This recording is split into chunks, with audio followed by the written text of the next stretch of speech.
पैर को 9-10 लगे, वो सारे इधर चेहरे पर और गर्दन पर लगे। इस आदमी ने हम लोगों को पाला भी है जी। वो मस्जिद से बाहर निकल रहा था और मैंने उसको गोली मार दी।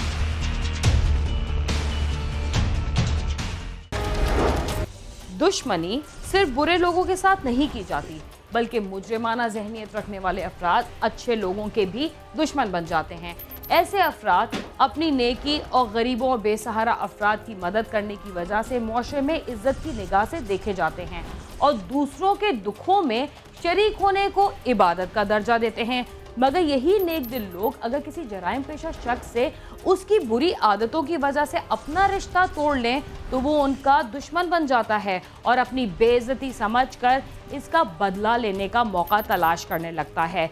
इसके बावजूद दुनिया में रहने वाले अच्छे और हमदर्द इंसान अपने काम से पीछे नहीं हटते और गरीबों की मदद करने का कोई भी मौका हाथ से नहीं जाने देते। अच्छे इंसान हर जगह मौजूद होते हैं जो किसी न किसी तरीके से सबकी मदद करते रहते हैं, मगर कुछ लोग किसी मामूली सी बात पर एहसान फरामोशी पर उतर आते हैं। रावलपिंडी के इलाके थाना सादिकाबाद में एक ऐसे शख्स को कत्ल कर दिया गया जो अपने ख़ानदान और इलाके में मदद करने के सिलसिले में बहुत मशहूर था। इस नेक शख्स को क्यों कत्ल किया गया, आइए हम आपको बता रहे हैं।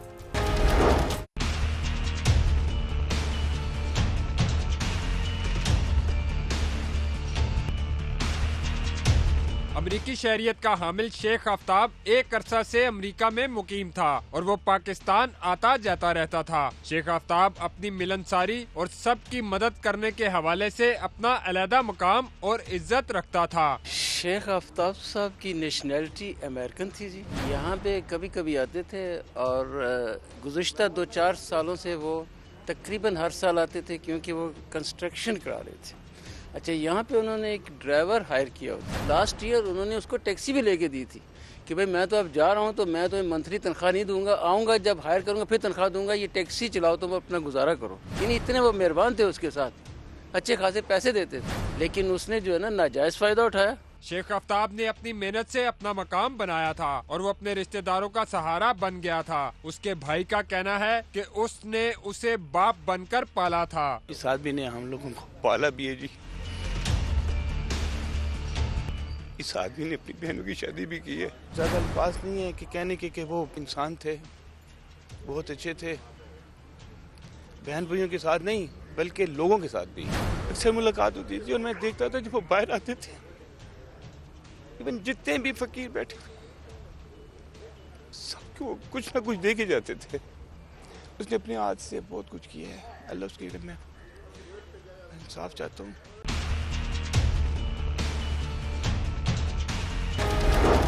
खानदान में वही शख्स सबको अच्छा लगता है जो सबके साथ अच्छा सलूक रवा रखे। ऐसा इंसान हर किसी के दिल में रहता है, मगर एक कातिल ने ऐसे ही इंसान को सड़क पर सरेआम गोली मारकर बेदर्दी से कत्ल कर दिया।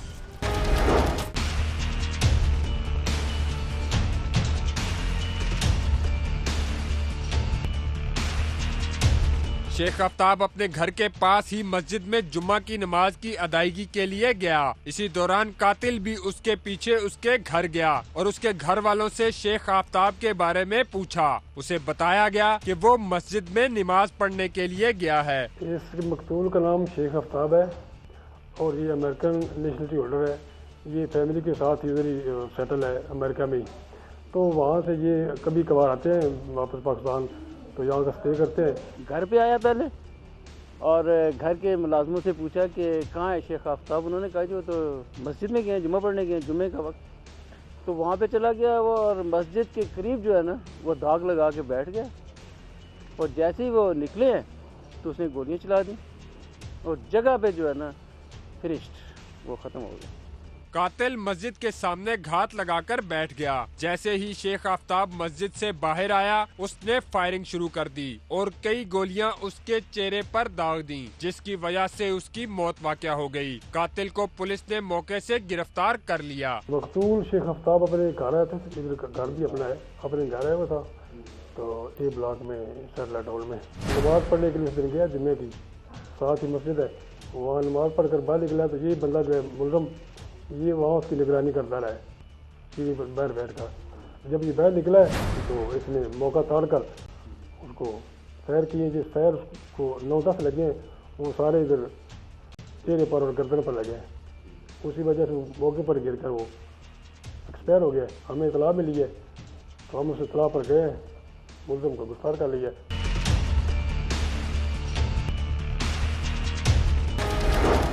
खूंखार कातिल को मौके से गिरफ्तार कर लिया गया। वो कौन था और उसकी शेख आफ्ताब से क्या दुश्मनी थी, आइए हम आपको बताते हैं।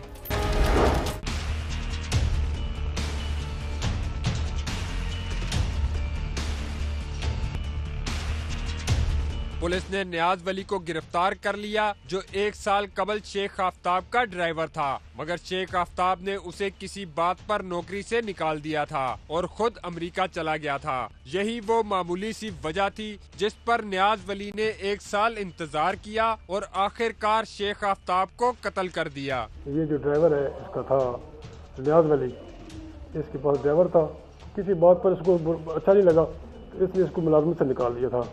निकाल कर ये फिर उसके बाद ये अमेरिका चला गया था। ये साल रहा है अमेरिका में, तो ये जो इसने अपने रंज अपने दिल में रखा है, तो उस बिना पर ये उसकी निगरानी करता रहा, उसके साथ रब्ता रखा है। उसको पता चला अभी नियाज वली के पाकिस्तान आया तो महीना लेट हो गया उसको पाकिस्तान आए हुए। नियाज वली गिरफ्तार होने के बाद अपने इस जुर्म का इकरार कर चुका है। पुलिस ने बेरहम कातिल से दौरान गिरफ्तारी आला कत्ल भी बरामद कर लिया है। जी मैं ड्राइवर था 2 साल पहले, वो मस्जिद से बाहर निकल रहा था और मैंने उसको गोली मार दी। शेख आफ्ताब नियाज वली के घराने की भी मदद करता था, मगर नियाज वली ने अपने ही मोहसिन को मामूली सी बात पर जिंदगी से महरूम कर दिया। इकरार जुर्म करने के बाद कातिल को सख्त से सख्त सजा दी जाए तो फिर कोई नियाज वली जैसी हरकत ना करे। कैमरामैन फरहान शहजाद के साथ नईम जंजुआ, समा, रावलपिंडी। महज नौकरी से जवाब देने पर अपने मोहसिन को कत्ल कर दिया गया। इससे ज्यादा अफसोसनाक बात और क्या हो सकती है। प्रोग्राम क्राइम सीन में वक्त हुआ एक मुख्तसर से वक्फे का, तब तक आप समा के साथ ही रहिए।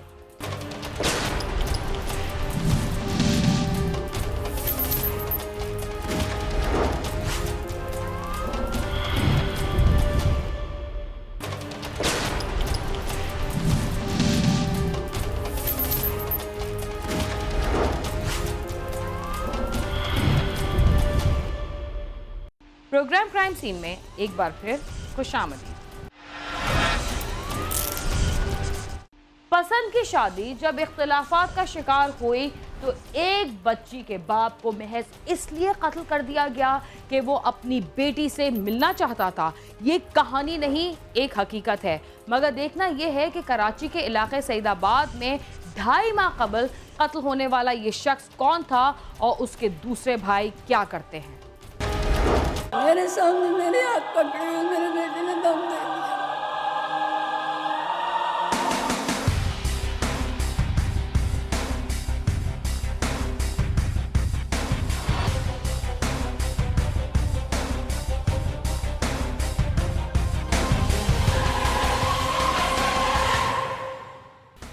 कराची के इलाके इत्तेहाद टाउन के रिहायशी शहजाद ने 4 साल कबल पसंद की शादी की थी और वो अलग मकान में रहने लगे। मगर कुछ दिनों के बाद ही शहजाद अपनी बीवी को अपनी वालदा के घर ले आया। शहजाद की वालदा ने बताया कि शादी के 7 माह बाद ही उनकी बहू नाराज होकर मैके चली गई थी। इसी दौरान शहजाद एक बेटी का बाप बन गया, लेकिन इसके ससुराल वाले उसे बेटी से नहीं मिलने देते थे। शहजाद ने इलाके के थाने में एक दरख्वास्त भी दी थी कि उसे अपनी बेटी से मिलवाया जाए, लेकिन थाने में दी गई दरख्वास्त पर भी कोई अमल नहीं हुआ और शहजाद अपनी बेटी से नहीं मिल सका। बच्ची मेरे बेटे को बहुत प्यारी लगती थी, वो बच्ची को नहीं मिलने देते थे। फिर नहीं मिलने देते थे, 15-20 दिन 25 दिन गुजरे तो ये थाने गया। इसने दरख्वास्त दी कि मेरा घर भी खाली कर दिया, मेरे बगैर मेरा घर भी लूट लिया, मेरी बच्ची को भी नहीं मुझे मिलने देते, तो लिहाजा मुझे बच्ची मिलाओ। थाने में गया। 9 दिसंबर की सुबह शहजाद अपने ससुराल गया तो उसकी साली ने उसे बेटी दे दी, मगर कहा कि उसे 3 बजे तक वापस ले आए। कुछ वक्त ही गुजरा था कि शहजाद का साला उसकी बेटी को लेने आ गया, जिस पर शहजाद ने मजीद कुछ देर के लिए उसे अपने पास रखने का इसरार किया, जिस पर उसका साला तैश में आ गया और घर के दरवाजे पर ही शहजाद पर गोलियां बरसा दी। जिस दिन का वाक़या है उस दिन मकतूल ने अपनी बेटी को मिलने के लिए उनके घर पैगाम भेजा। उसकी बेटी वो ले आए, मिलने के लिए इसके घर में थी और ये काशिफ गया इसके घर पे कि जी आप मेरी भांजी को वापस कर दें। इस बात पे इसको जो है वो मुश्तैल हो गया कि मैं लेने आया हूँ, मुझे क्यों नहीं दी। उसने कहा भाई मैं आपको तो आप क्यों आए हो, इसकी बहन के हवाले कर दूँगा या इसकी माँ के हवाले कर दूँगा। वो मुश्तैल हुआ है उसने और इसी वजह से उसने फ़ौरन करके उसको मार दिया। मकतूल शहजाद की मां ने बताया कि सिर्फ बेटी के तनाज़े ने उसकी जान ले ली और उसने मेरी आगोश में तड़पते हुए दम तोड़ दिया। जैसे उसने कदम बाहर निकाले ऐसे मेरे को 3 गोलियों का आवाज़ आया, 3 गोलियों का आवाज़ आया। जैसे मैं उठी हूँ तो मेरे बेटे ने ऐसा हाथ रखा और ऐसे कर रहा, ऐसे गिर गया मेरा बेटा। मैं मेरे वो यहाँ से भाग रहा था, उसने भागा था, वो भाग गया था यहाँ से। तो मैं जैसे अपने बेटे को ऐसे करा, ऊपर करा, मेरे बेटे ने एक दफ़ा ऐसे करा और उसने थोड़ा सा ऐसे करा और ऐसे उसकी आंखें हुई और इसी जगह मेरे बेटे ने उसी वक्त दम दे दिया। मेरे सामने मेरे हाथ पकड़े हुए मेरे बेटे ने दम दे दिया। मकतूल के भाई का कहना है कि मेरी वालदा ने फ़ोन पर शहजाद के कत्ल की इत्तला दी थी। वो पुलिस की तफ्तीश से मुतमईन है, मगर उसके भाई का नाहक खून हुआ है, उसे इंसाफ दिलाया जाए। मुझे फ़ोन पे इत्तला दी गई थी, वालदा ने दी थी। 9 तारीख थी और जुमे का दिन था। नमाज के बाद मुझे फ़ोन पे इत्तला दी गई थी, इस तरह काशिफ आया और उसने फायर मार के मेरे भाई को जो है वो शहीद कर दिया। पुलिस की तफ्तीश से इस वक्त तक जितने भी वो काम हो रहा है तो मुतमईन हूँ, माशाल्लाह अच्छा काम कर रहे हैं पुलिस। शोबा तफ्तीश के इंचार्ज ने क्राइम सीन की टीम को बताया कि 9 दिसंबर को सईदाबाद की हुदूद में साले ने बहनोई को फायरिंग करके कत्ल कर दिया था, जिसकी तफ्तीश इत्तेहाद टाउन पुलिस को मिली थी, जिसके बाद इन्वेस्टिगेशन पुलिस ने मुलजिम को सुरजानी टाउन से गिरफ्तार कर लिया। वो वाक़या सईदाबाद की जुडिक्शन में हुआ था, जिसमें बहनोई को साले ने मार दिया था। हमें इन्फॉर्मेशन मिल गई थी, सईदाबाद इन्वेस्टिगेशन ने भी हमें बताया, उसमें मुलजिम नामिनेट था चूँकि काशिफ।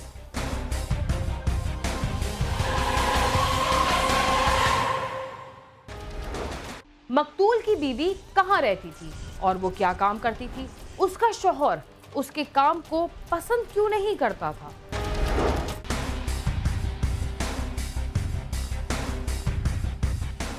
पुलिस का कहना है कि मियां बीवी में झगड़े बढ़ गए थे और मकतूल की बीवी अपने मैके में रहने लगी थी। वो फैक्ट्री में काम कर रही थी और इसी बात का मकतूल को गुस्सा था।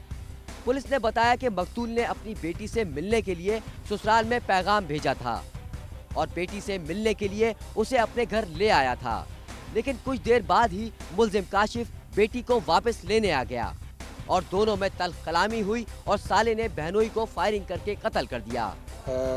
चूँकि उनके वो बहनोई थे शहजाद और बहन उसकी नाराज़ उनके घर में आई हुई थी। फिर फैमिली डिस्प्यूट इनका चल रहा था, कुछ मामला दरमियान में इनके काफ़ी पेचीदा बने।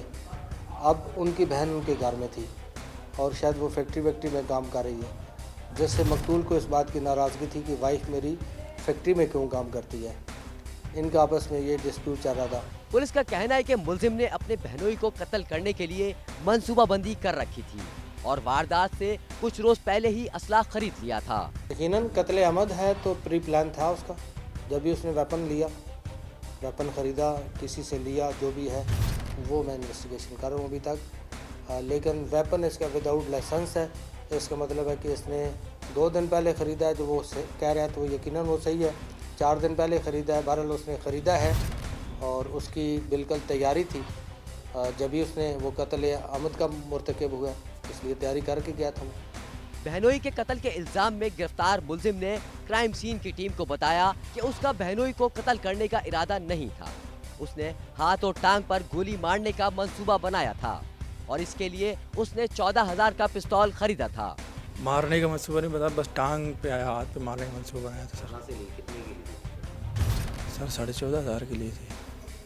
बगैर लाइसेंस की? किसने ली थी? दुकान से खरीदी? नहीं सर, बंदे के जरिए ली थी। गिरफ्तार होने वाले मुलजिम ने बताया कि मकतूल शहजाद ने 4 साल पहले उसकी बहन से कोर्ट मैरिज की थी। वो अक्सर बहन के साथ मारपीट करता था और कई बार उसने मेरे घर वालों से भी बदतमीजी की थी। 4 साल पहले मेरी सिस्टर की कोर्ट मैरिज हुई थी, उन्होंने अपनी मर्जी से की थी। फिर ये सिस्टर को मारते करता था, कुछ करता था। मुलजिम ने बताया कि 9 दिसंबर को जब वो अपनी भांजी को लेने के लिए बहनोई के पास गया तो उसने मुझे गालियां दी। मैं बहनोई को जान से मारने नहीं गया था, सिर्फ डराने के लिए पिस्तौल साथ लेकर गया था। ये वो गाली गलौज कर रहा था मेरे साथ। इस बात पे मैं फिर उसके पास गया। सर जी मारने को इरादा नहीं था, मैंने कहा टांग पे हाथ पे मारूंगा तो उसे नसीहत हो। तो ये अचानक हिला चले तो इसके सीने पे गोली लग गई। उसके बाद फिर मैं घबरा गया, 2 वर्ष लिए मैं फिर डर के वहाँ से भाग गया। पुलिस का कहना है कि गिरफ्तार होने वाले मुलजिम काशिफ के 4 भाई हैं। इसके 3 भाई भी जेल में हैं। 4 भाई हैं ये। 4 भाइयों में से हमने इनको देखा अक्सर थानों में और जेलों में। ये पहली दफ़ा इस बड़े जुर्म में आ गया है। छोटे मोटे जुर्मों में पहले आते जाते रहते हैं। और इन्हीं का एक भाई जो है वो डकैती करने गया था आज से 2 साल पहले। 2 दिन वो ज़िंदा रहा, ज़ख्मी हुआ मौके पे। डकैती के दौरान वो ज़ख्मी हो गया था। 2 दिन ज़िंदा रहा, 2 दिन के बाद वो मर गया। पुलिस मुलजिम काशिफ का क्रिमिनल रिकॉर्ड भी हासिल कर रही है।